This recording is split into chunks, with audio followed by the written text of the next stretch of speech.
I don't think there's a way you can describe how much it sucks to be invincible, not good enough, or to not matter, especially by those from whom we should be validated.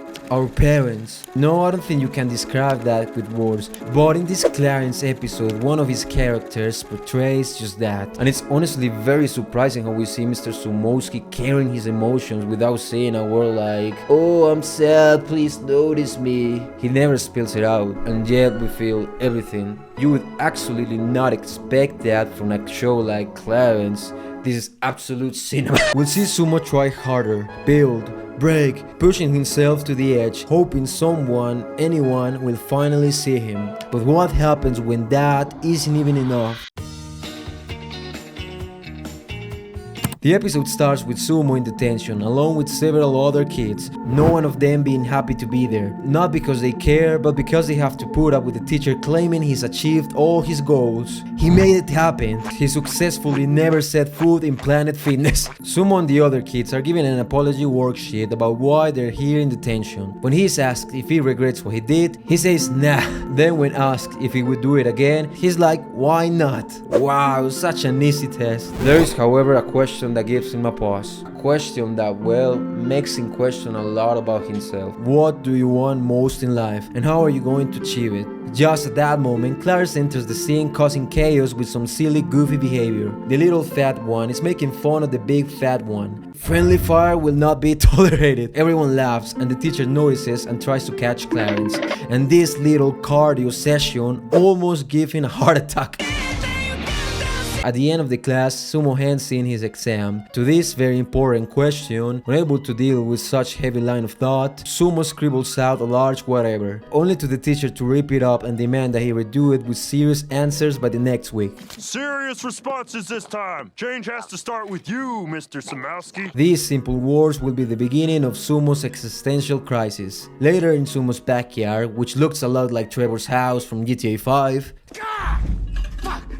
since the place is full of garbage, the boys are trying to figure out what to build. Clarence is swinging around and Jeff suggests building a birdhouse, while Sumo is focused on the last question on his test. He doesn't know what he wants and much less how to get it. And why would he? He's just a simple kid who doesn't worry much about the future or his true desires. This is probably the first step in his life to know himself. And you would be surprised how many people of all ages haven't actually asked themselves this question. The Minecraft kid manages to get his attention and finds out where to find tools to build the nether portal and fight the Ender dragon or something. However, they are interrupted by Sumo's father, who asks him where he been, which he says, school? He interrupts by telling the boys he can't play right now, as he must clean the mess the dogs made. And when he says cleaning, he means yeet the trash over the fence. Even more important is the very next moment, where Jeff and Clarence offer to help Sumo. Yet rather than being happy that he'll have some help, crashes out like a tweaker on Fent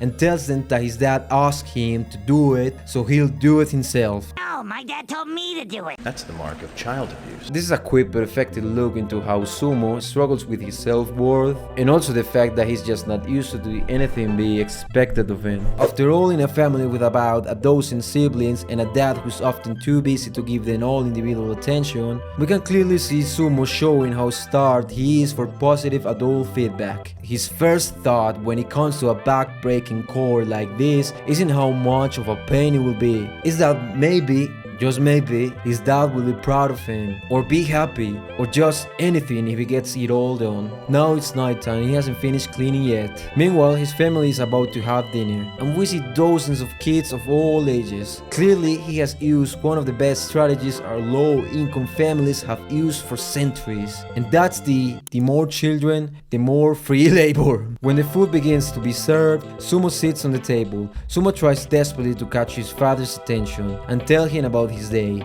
Instead, he's constantly talked over and ignored, while his old man talks to his older brothers about how cool is that Jerry has a new boat and they're taking it out this weekend, and that maybe he should get a boat. Yeah, a boat, as that's exactly what the family needs. Feeling smaller than ever, and that's saying something, Sumo ends up yelling the first thing he can think of to get his dad's attention. He's building a boat all by himself, and to his surprise, this actually gets his dad's attention. At least enough of it to have a short exchange that ends with his dad saying he'll believe it when he sees it. And while that might not be much, it's all Sumo needs to latch onto. After all, if the idea of it got attention at last, what will happen if he actually pulls it off? Sumo is growing up in a house where space is shared, noise is constant, and standing out isn't a choice. It's a quiet form of survival. Just being there isn't enough. You have to make yourself heard, force your presence into the room, or you disappear. His father talks, laughs, connects with the older brothers, and there's Sumo sitting at the table, trying to squeeze into the conversation like someone knocking on a door that was never opened for him. He says he's building a boat, even though he hasn't started, not because he's trying to impress anyone,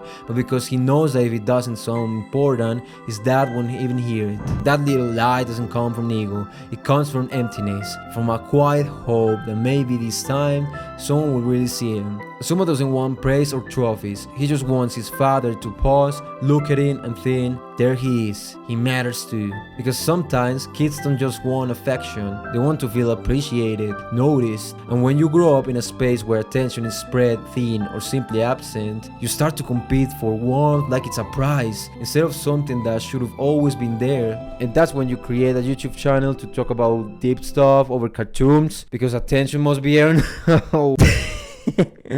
Oh god, maybe this one should have been left in the draft. Later we see Sumo staying up all night reading a magazine, and his brother, upon waking up with the discomfort of the light, takes it from him thinking it was an adult anatomy magazine, but is disappointed to discover it was simply about boat building. I thought it was gonna be something cool. Here. The very next day, Sumo rushes out into the yard and gets to work, putting all his energy into making this happen. But of course, naturally, he struggles. How the hell is a kid supposed to build a boat out of scraps? He calls Clarence, well, just close your eyes for a moment. And see what happens. Jeff, do it, put that down. Jeff, stop it. Oh my gosh. Clarence hands up before Sumo can say anything else, and suddenly we see the truth. They're not doing whatever they were doing with shampoo. At first it's not really clear why Clarence has this attitude, trying to ignore Sumo, but then it clicks. He doesn't really know how to reach Sumo right now. He doesn't understand what Sumo is building or why it matters so much, and that confusion leaves him in a strange position, trying to keep things normal, pretending everything's fine, even if it isn't. They don't invite Sumo out, not because they're forgotten him, but because it seems like he's shut himself off, buried in his mission. From the outside, it looks like he chose distance, and so they give him space, instead of insisting, although this could hurt Sumo a bit. Because the truth is, even the best friends don't always know how to show up when someone's going through something they can't explain. Rather than losing his resolve though, Sumo sees a vision of Mr. Reese standing over him, hitting him once again with that seemingly meaningless line that most kids would chalk up to adult mumbo jumbo. Change has to start with you. For a kid who's only ever seen as the chaotic, hyperreact class clown, those words are both a challenge and an affirmation. His life is in nobody's hands but his own, and if he wants anything to change, he has to build his way to it with his own two hands. And so he pushes on. He asks his father if he can use some of the garbage that is lying there in the way, but he says no, as he's going to use it. Wow, all the things he's using, and yet he couldn't use a simple condom. Building this boat is a chance to prove himself and his worth, not only to his dad and his teacher, but maybe even to himself. So he works. Through the scalding sun, violent downpour and muddy art, he refuses to back down from this challenge. So single-mindedly focused is he that when Clarence shows up offering some help, he says he only has one hammer, in a bitter way. Despite this, Clarence decides to pick up a piece of wood and messes up an attempt to help out. Sumo loses his cool and lashes out at him, telling him that if he's not going to help, just get out. So Clarence proceeds to jump over the fence with full swag, I must say. As opposed to what most think of, Sumo is fairly a mature kid for his age. The next day he goes up to his friends and without hesitation apologizes to Clarence for his outbursts and explains that he was just frustrated at other stuff, and who could blame him when your lunch is only an onion. Even still, his full commitment is to his boat right now, causing him to turn down their offers to go out for a movie or do anything else fun. That night, Clarence is in bed talking to a Santa doll stuffed into his bed, like all normal kids do, showing early signs of schizophrenia, venting about how he just can't understand what's going on with Sumo. He's a really well-meaning friend and he cares about Sumo, but he just can't understand what the other boy's feeling or what's driving him. Well, nobody really seems to understand why is it so important to him, and he never says why either. This is not a little silly side quest mission. Building a boat is a deeply symbolic choice. They're traditionally seen as things men build on their own. The boat becomes more than a project, it becomes a test of manhood. He's proven he can become something his father would respect. We can even see a boat picture hanging on the dinner table of the house instead of, I don't know, picture of a Harley. In this sense, Dreamboat becomes a story about performative masculinity, about how boys often feel they must earn their worth, rather than simply be loved unconditionally, because many kids, especially sons, grow up believing that to be loved by their fathers, they must first become useful. In his mind, this will take him out of that place of invincibility in which they have him stuck. The thing is, when no one knows how much it means to you, it's easy for them to downplay it. His brother thought it was weird he was watching boats instead of hoes. His dad doesn't believe he's capable until he sees it done, and even his bros who love him invite him out, dismissing his project as adorable little thing he has going on now. And this bothers him, because beyond the boat, there's the pressure of making it good enough for his dad to see him with pride. And there's nothing more frustrating than working hard for something that no one appreciates. Frustration that feels inside Sumo, as we will see. Now it's night. Sumo's still hard at work in the dark of night to his busted old flashlight to work. This is when his dad comes over, carrying alive with curiosity on his son's resilience. A quick peek at how his neglect isn't intentional, and he truly does care for his son. He's just got so many of them that it's hard to give them all what they deserve. But Sumo can't see that, and how could he? All he sees is dad laughing at something he's pouring his entire heart into, even if he can feel there's not true malice behind it. So when his dad leaves after setting the light up for him, he accidentally hammers down a particular nail the wrong way in his frustrated state and loses it, wailing on the cute little sticks he calls boat, in an attempt to bend and release all the pressure that's been building up inside him.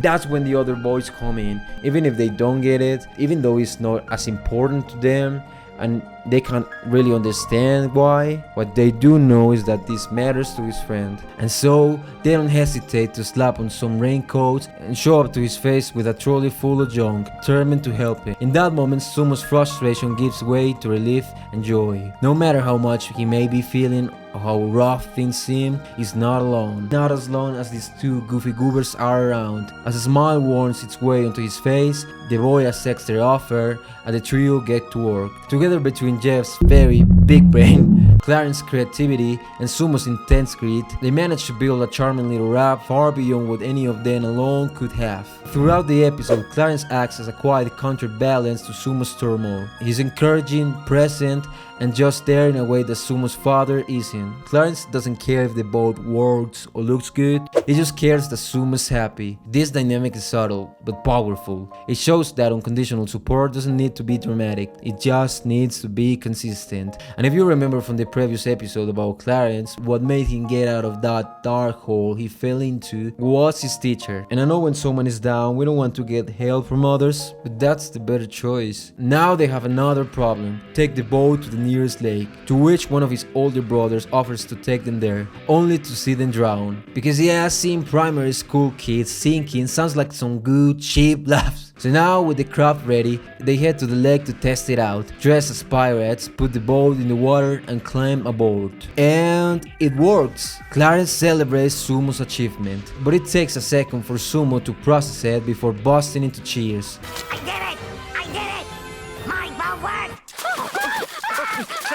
Right, so the raft doesn't hold for long because, of course, but on the bright side, his dad is there to save him, to show him he does care. that he's proud of the boy and that he's seeing, even if it doesn't always feel like it. It's a moment of truly vindication for Sumo, and even more than that, of happiness. Well, Dad, and it probably wouldn't be a good look to have a bunch of kids drown in his watch. Now we hear Sumo's voice narrating something, the answer he finally has to that one question that's been plaguing him. The thing I want most in life is a boat. You don't need a boat all the time, but when you're out there in the water, a boat will keep you from going under. The thing he wants most in life is a boat. You might not need it all the time, but when you're out in the water, it'll keep you from going under. So he built one. He doesn't have a lot on his mind, and sometimes things are hard for him, but it's his boat, and to him, that makes it perfect. He loves it. He's not referring to the structure he built with stuff that floats, he refers to his dad. When Sumo says his dialogue, here if we change every part he says boat to dad, we discover his true feelings. He built with his hands what his heart did not know how to say it. This is not a boat, it's a bridge to get closer to his dad. The boat is also his friends always being there for him, always keeping him afloat when he's about to go under. And even his dad, who might seem distant, but was there when his son needed him the most. I'm sure things might not be the best. There might be times where he gets frustrated, but those friends and that dad, despite the shortcomings, the lack of words, the silences, they are his, and that's all that matters. Even if his dad doesn't get directly involved, he doesn't completely ignore him either. He lets him thrive. He watches him from the distance. He lights him up when he works at night. And in the end, when everything seems to be sinking, he's the one who arrives in a boat to rescue him. Because even if he doesn't say it, he's proud of him. All of this is reflected when the two of them take a simple but meaningful photo together. If you enjoyed this video, please make sure to subscribe, give this video a like, also watch this video next that I'm sure you're going to enjoy. Thanks for watching.